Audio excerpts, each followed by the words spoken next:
Welcome back na naman tayo sa panibagong adventure natin. Andito tayo sa dating pinag-ispatan natin sa may Pulong Kanghon. Ito ang nagpakita. Ayan, sa pool. Dungis agad ang nagpakita mga kadivers. Sa unang pag-dive pa lang natin. Malaki yung dungis natin sa unang pagpana. Oy, ito, solid. Biglang lumiit. Yun, sa pool. Ayan mga kadivers. Una malaki, sunod maliit. Ito, dalagang bukid naman. Ayos na to. Sa pool ka ngayon. Yun, sa pool. Tinamaan. Yung unang pagpala natin malaki. Yung pangalawa, maliit. Pangatlo, malaki na naman. Ayos ito mga kadivers. Dalagang bukid. Ito pa, solid, maliit. Ito ang piliin natin, malaki-laki. Ayun, sa pool. Yoy, nagwawala na. Hindi natin napuruhan. Balikan natin yung sulit kung tamaan. Guys, sala, hindi tinamaan. Magalaw kaya. Magalaw itong pinana natin. Ito pa, lalaking dungis. Nasa butas, sa pool. Ayun. May katabi palang sulit yun, hindi ko napansin. Napana ko na yung malaki. Yung sulit, awan ko kung nasaan na. Andito, panayin natin. Yun! Bali, dalawa din. Isang malaki, isang maliit. Ayos na naman ito mga kadivers. Pag may malaki, merong maliit. May dalagang bukid sa butas mga kadivers. Sa pool ka. Ayan. Uy, nakatanggal pa. Di bali, lalabas. Pinanghihina na. Ulitin na lang natin panayin. Ayun. Sa pool. Buti na lamang at pinanghina na. At kung hindi, sayang na naman nakawala yan. May nakikita ako ngayon. Lapu-lapo, sibungin. Yun. Sa pool. Yan po yung sibungin na bakla, kung tawagin, dito sa amin. Hindi ko alam kung bakit naging bakla yung isda na yan. Siguro hindi siya original na sibungin. Kaya tinawag siyang bakla. Malaki-laki na mga kadivers. Ayan, malaki ng bunganga. Ay ito yung original na suno or silbungin. Sa pool ka ngayon sa akin. Yun, sa pool. Ayan na. Dahan-dahanin natin hilahin. Uy, pursado pa. Palibasa hindi natin nakapuruhan. Yan ang original na sibungin. Hindi katulad ng isa, bakla daw yun. Ayun pa, solid. Sa pool ka dyan. Yan mga kadivers. Pag paisa-isa yung pagpala natin yan, pag nakaipon tayo, 130 din naman ang kilo niyan. Ito, may dalawang danggit, bahura. Himala, magkasama sila. Dudubulin na lang natin to. Yun. Isang kalabit, dalawang tinamaan. Yan mga kadivers. Isdang bato rin yan kung tawagan dito sa amin. Halos magkakaisa ang mga presyo nila. Dito naman tayo at meron tayong nakita isang manitis. Ayun. Isang klaseng manitis ito mga kadivers. Ayan. Mahilig sa mga burubuhangin dumaan. Kadalasan yan. Ayun sa malayo. Isang dungis. Iikot-ikot lang. Ayan. Hindi siya umalis kasi nakakita siya ng liwanag ng flashlight.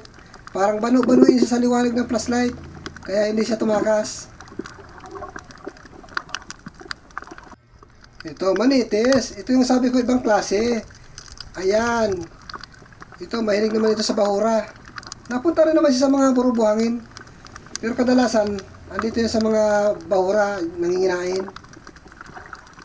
Ito, solid pa rin. Ayan, sa pool.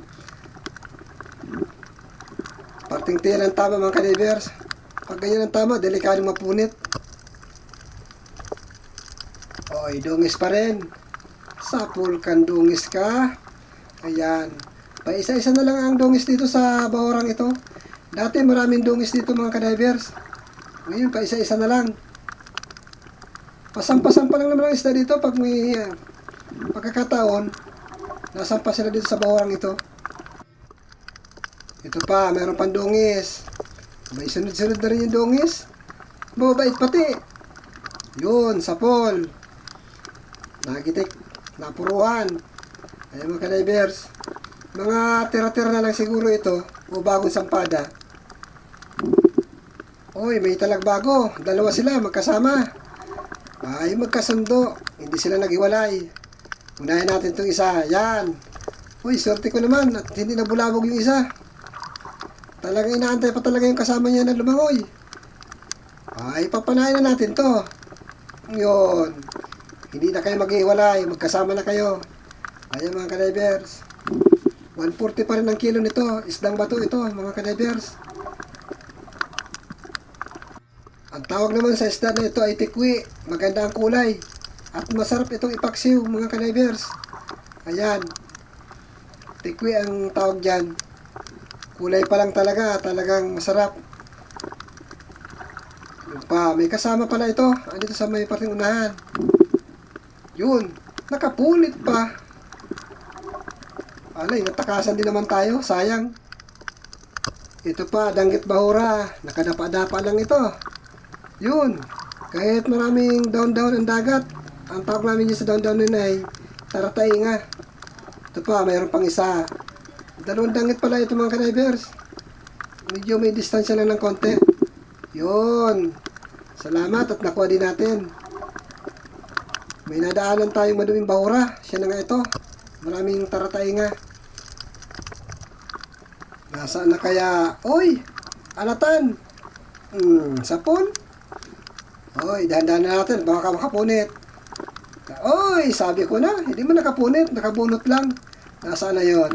Narito. May pag-asang makuha. Ayun, sapon. Napuruhan ka tuloy. Ayan mga ka-divers. May pangulam na tayo. Kasama ng tikwi yan. Ipapaksiw natin. May dalagang bukid malapit sa butas. Unahan na natin yan. Baka makapasok pa. Kaya inunahan na natin. Ayan mga ka-divers. Buti na lamang at naunahan natin. At kung hindi, sigurado, der-der siya sa pinakailalim ng butas. Oh, may solid. Oy, medyo maliit nga lang. Yun. Dagdag ka na sa pagbinta. Makaipon din tayo ng maraming ganyan. Ito pa, unicorn. Ang bait. Gigitikin natin ito. Ayun. Nagitik natin mga ka-divers. Napuruan natin. Maganda man kayang panain. Walang kakibo-kibo. Uy, may solid. Uy, pangit. Ito na lang, solid na lang. Sapul kang solid ka. Ayan. Hindi natin pinala yung isa mga ka-diver. Ibang klaseng mungit babo yun. Mapait ang laman nun. Yung tinutukan natin kanina. Ano kayo yung nasa butas na yun? Ay, dalagang bukid. Yun. Halos buntot lang ang nakita ko mga ka-divers. Ayan, paglabas, tingnan natin. O, ayan o, dalagang bukid. Nakatalikod, kaya masyado ko siyang hindi mamustrahan kung anong klaseng isda talaga yan. Dalagang bukid pala yun. Yun, talagbago. Ito, nagsusolo-solo lang ito. Uy, nakabunot pa. Ayun na.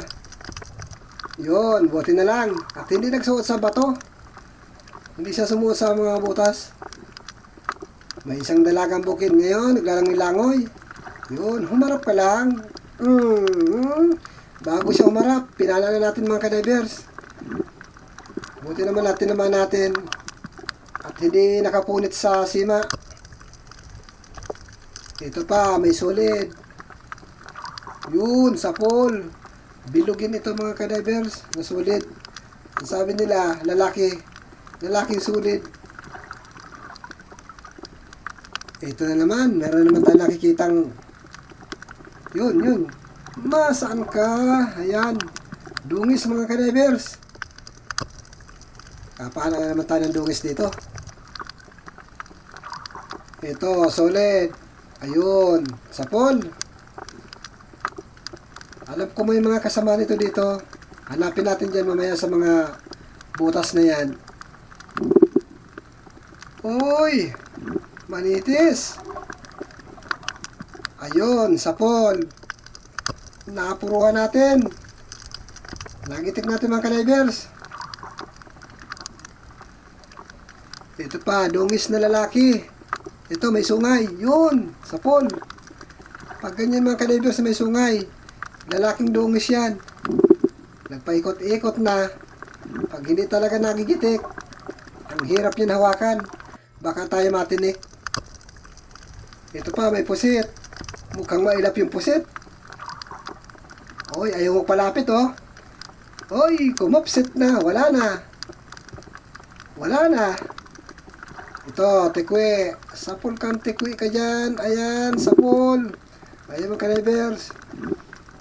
Pandagdag pang ulam na naman yan. Pwede naman yan pambinta. 50 nga lang ang kilo. Ito, danggit bahura. Nagtatago sa mga taratainga. Dito tayo sa kabila. Ayun, ayun. Pwede na. Sapul. Sakto. Wala yung mga basura. Yung mga taratainga. Kaso, sulo-sulo lang siya. Wala siyang kasamahan. Nasaan daw kayo mga kasamahan nito? Itong butas na ito, sigurado may laman ito. Sabi ko na, dungis na lalaki, yung may sungay. Yun. Labas ka dyan. Ayan mga ka-divers.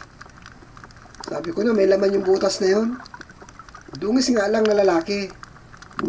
Oh, malapad. At ito naman yung dungis na babae, walang sungay. Sa pool. Ayan. Medyo madami-dami na rin yung dungis natin. Kahit 50 ang kilo, ay kung maka 10 kilo ka, ay malaking bagay na. Pambigas. Ito, may danggit na nagsusolo-solo. Sa pool kang danggit ka. Yun. Medyo arari-mo na rin yung danggit natin na mapana simula kanina. Ayan mga ka-divers. 140 din naman ang kilo niyan. Ayun, talagbago sa butas. Huli! Ayun mga ka-divers, tinamaan natin at napuruan din natin. May nakikita pa ako dun sa butas. Dungis yata yun. Ikasa muna natin yung pana. Ito, dungis nga. Sapul ka. Labas ka dyan. Yan, labas ka dyan. Yun, nagitik pala natin mga ka-divers. Sapul na sapul sa gitikan. Tayo masampa na pagkatapos nitong isang ito. Mapana natin itong dungis na ito. Ayan mga ka-divers. Pwede na tayong umahon. At kita-kita na lang tayo sa tabi. Doon sa timbangan ng isda. Maagap lang tayo para pagdating ng buyer. Ayan, andito na agad tayo sa patimbangan. Nauna pa rin yung buyer natin dyan. Kaya agad-agad tayo nakapagpatimbang ng isda. Tayo yung kauna-unahan na dumating. Kaya tayo yung unang nagpatimbang isda. Ayan mga ka-divers, yung huli natin kagabi. Yung sa kasamahan ko, nakabukod na yon. Mamaya na yun ibababa ng bangka. Maraming salamat sa sumusuporta sa akin sa channel na ito. At buong puso ko ako na humihingi sa inyo ng tulong. Please naman po, paki-subscribe at like and share. At sa mga bagwan pa lang dyan, at kung sakali man napadaan sa inyo ang video ito, sana po, skip tayo dyan para matulungan na rin po ninyo ako. Malaking bagay na po yung tulong ninyo sa hindi pag-skip. Ayan mga ka-divers dyan, thank you po. At maraming salamat sa tulong na ginagawa niyo sa akin. At sana patuloy pa ninyo akong suportahan sa aking ginagawa. Magpalain po tayong lahat. Ito na yung resulta ng isda natin pagkatapos magtimbang. Bali yan po ang kinita ko, 1,530 yan mga ka-divers. Ayan, sa muli po, napapasalamat ako sa inyong lahat. At nawa po, ingatan tayo ng mahal na Panginoon sa buhay natin na tinatahak at sa mundong ito. Thank you marami. At sa susunod na adventure natin, sana makadami na tayo. Dito lang naman tayo sa malapit, kaya medyo ganun ang huli natin.